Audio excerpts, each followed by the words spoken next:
Bonjour, je vous salue tous au nom de Jésus-Christ, notre Seigneur et Sauveur. Amen. Nous allons tous ouvrir nos Bibles dans le livre des Actes des Apôtres, chapitre 2, versets 37 à 39. Mon thème est intitulé « La promesse est pour vous ». La promesse est pour vous.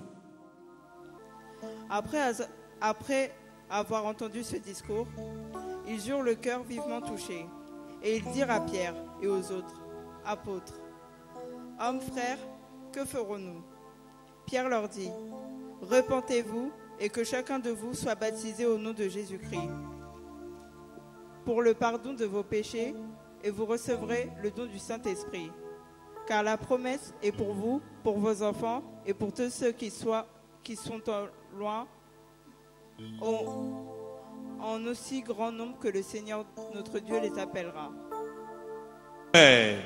La promesse est pour vous. Est-ce que quelqu'un peut dire la promesse est pour moi? En général, la promesse est pour nous tous. Mais aujourd'hui, je veux que chaque personne saisisse cette opportunité pour comprendre que cette promesse n'a pas été seulement faite pour les gens des temps de Pierre. Mais cette promesse est aussi pour moi. Parce que moi aussi, je suis un enfant de Dieu. Alléluia. Alléluia. Bien-aimé, Pierre a parlé. C'était après la Pentecôte. Nous avons compris qu'avant la Pentecôte, bien que Pierre marchait avec le Seigneur Jésus, mais il était encore péché. Il n'avait pas la capacité de parler. Il ne pouvait pas se tenir devant une grande foule, une grande assemblée et parler. Parce que quelque part, il était timide. Cette timidité était due tout simplement par manque de quelque chose. Et la chose la plus importante que Pierre manquait, c'était la puissance du Saint-Esprit. Alléluia. Alléluia. La puissance n'était pas encore là parce que le Saint-Esprit n'était pas encore dans la vie de cet homme. Bien-aimé, écoutez, la Bible nous montre qu'à la création, le Saint-Esprit était à l'œuvre. C'est-à-dire quand Dieu créait, le Père était là à l'œuvre, le Fils était à l'œuvre, mais le Saint-Esprit aussi était là. Car la Bible dit, l'Esprit de l'Éternel se mouvait. Alléluia. L'Esprit était aussi dans la création. L'Esprit a aussi participé dans l'œuvre de la création. Mais sauf que cet Esprit n'était pas permanent dans ce monde. Il venait, il faisait ses œuvres, il agissait et il rentrait, comme nous a dit l'évangéliste Guy. Comment il saisissait les gens pour accomplir des actes extraordinaires que l'Éternel voulait que les gens puissent accomplir. Quand le Saint-Esprit venait à ce temps-là, il saisissait les gens pour les rendre capables d'accomplir de très grandes choses. Et après l'accomplissement de la mission, la Bible déclare que le Saint-Esprit s'est retiré et il rentrait auprès du Père. Le Saint-Esprit n'habitait pas encore dans ce monde. Il venait seulement pour l'accomplissement de quelques missions. Alléluia. Alléluia. Et le jour de la Pentecôte, le Saint-Esprit est venu. Bien-aimé, la Pentecôte, comme on nous a dit, les hommes de Dieu qui m'ont précédé, la Pentecôte était une fête religieuse. Célébrer cette fête pour plusieurs raisons. D'abord, c'était la fête de la moisson. C'était une très grande fête que les Juifs célébraient une fois par année. Mais je suis venu vous dire que la Pentecôte la plus décisive est celle qui a eu lieu juste après la mort de Jésus-Christ. Ça, c'était la Pentecôte la plus décisive. Car ce jour-là, la promesse était accomplie. Bien-aimé, Jésus-Christ avait donné la promesse. Le souhait de Dieu était d'avoir un peuple. Le souhait de Dieu était que l'homme vive selon sa pensée. Mais l'homme n'était pas en mesure de vivre selon la pensée de Dieu. Parce que l'homme tombait de temps en temps dans les péchés. Il fallait que le Saint-Esprit arrive. Il fallait que le Saint-Esprit habite dans la vie de l'homme pour aider cet homme à vivre selon la volonté, selon la pensée de Dieu. Alléluia. Alléluia. Cela devait s'accomplir. Amen. Quelle promesse s'agit-elle? Il s'agit de la promesse de Jésus-Christ pour ce qui concerne le Saint-Esprit. Jésus a promis à ses apôtres dans Actes des Apôtres, chapitre 1, versets 4 à 8. Il a dit, Jean a baptisé de l'eau, mais vous, dans peu de temps, vous serez baptisés du Saint-Esprit et de feu. Alléluia. Jean a baptisé de l'eau, mais vous, dans peu de temps, vous serez baptisés du Saint-Esprit.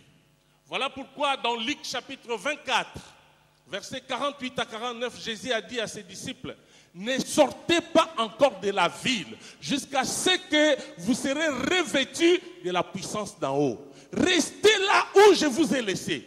Soyez toujours ensemble jusqu'à ce que vous allez vivre l'accomplissement de la promesse. Alléluia. Alléluia. Bien-aimés dans le Seigneur, aujourd'hui, je suis venu vous dire que Dieu vous a choisi pour de très grandes choses. Dieu veut que par vous, les gens reconnaissent sa puissance. Dieu veut que vous puissiez être un véritable représentant de sa gloire dans ce monde. Mais cela ne peut pas être possible si vous n'avez pas la permanence du Saint-Esprit en vous. Alléluia. Seul le Saint-Esprit est capable de faire de grandes choses dans nos vies. Voilà pourquoi Jésus avait dit à ses disciples, vous recevrez une puissance. Le Saint-Esprit survenant sur vous, et vous serez mes témoins. Nous sommes appelés à témoigner Jésus-Christ, à opérer de grandes choses dans ce monde, à prier pour le malade, à délivrer les gens qui sont encore dans la prison du diable. Mais nous ne pouvons pas accomplir tous ces actes sans la permanence du Saint-Esprit. Alléluia. Il s'agit de la promesse du Saint-Esprit. Il faut que le Saint-Esprit vienne. Il faut que le Saint-Esprit habite en nous. Comme il s'agit de la présence de la promesse du Saint-Esprit, quand Jésus avait dit, vous recevrez une puissance, le Saint-Esprit survenant sur vous, les apôtres n'avaient pas bien compris de quoi Jésus-Christ parlait. Alléluia. Alléluia. La promesse de Jésus consistait en ce que le Saint-Esprit vienne pour habiter éternellement sur la terre et dans l'homme. C'est pourquoi si nous parcourons la Bible, il y a des passages où la Bible dit « Le Saint-Esprit survenant sur vous et vous serez mes témoins ». C'est-à-dire, dans ces passages, nous pouvons comprendre que le Saint-Esprit, les jours de la Pentecôte, devait venir pour demeurer, rester sur les apôtres, rester sur chaque croyant, rester sur chaque personne qui va croire en l'accomplissement de cette promesse. Le Saint-Esprit survenant sur vous. C'est pourquoi les jours de la Pentecôte, le Saint-Esprit était sur tout ce qui était réuni dans la chambre haute. Alléluia. Et dans l'accomplissement de cette parole, nous voyons encore Jésus lui-même dit, le Saint-Esprit sera en vous. C'est-à-dire quand le Saint-Esprit va venir, quand la promesse s'accomplira, le Saint-Esprit ne viendra plus pour l'accomplissement d'une mission et rentrer auprès du Père. Mais le Saint-Esprit viendra pour demeurer éternellement avec vous. Alléluia. Ça, c'est dans Jean chapitre 14, verset 17. Il sera en vous. Le Saint-Esprit, quand il vient pour habiter la vie du chrétien. Il vient pour habiter dans nos corps. Il vient pour demeurer en nous, selon la promesse que Dieu nous a donnée. Et troisièmement, l'accomplissement de la promesse devait se manifester par cette phrase, le Saint-Esprit sera avec vous. Le Saint-Esprit devait être toujours avec les apôtres. C'est vrai qu'ils avaient peur. C'est vrai qu'ils ne pouvaient pas sortir de la chambre haute. C'est vrai qu'ils pensaient que les gens qui ont tué Jésus pouvaient aussi les tuer. Ils avaient très peur. Mais Jésus leur a dit, le Saint-Esprit sera avec vous. Alléluia. Bien-aimés, nous devons vivre l'accomplissement de cette promesse qui consiste en ce que le Saint-Esprit soit sur nous, le Saint-Esprit soit en nous et le Saint-Esprit soit avec nous. Voilà en quoi consistait la promesse de Jésus.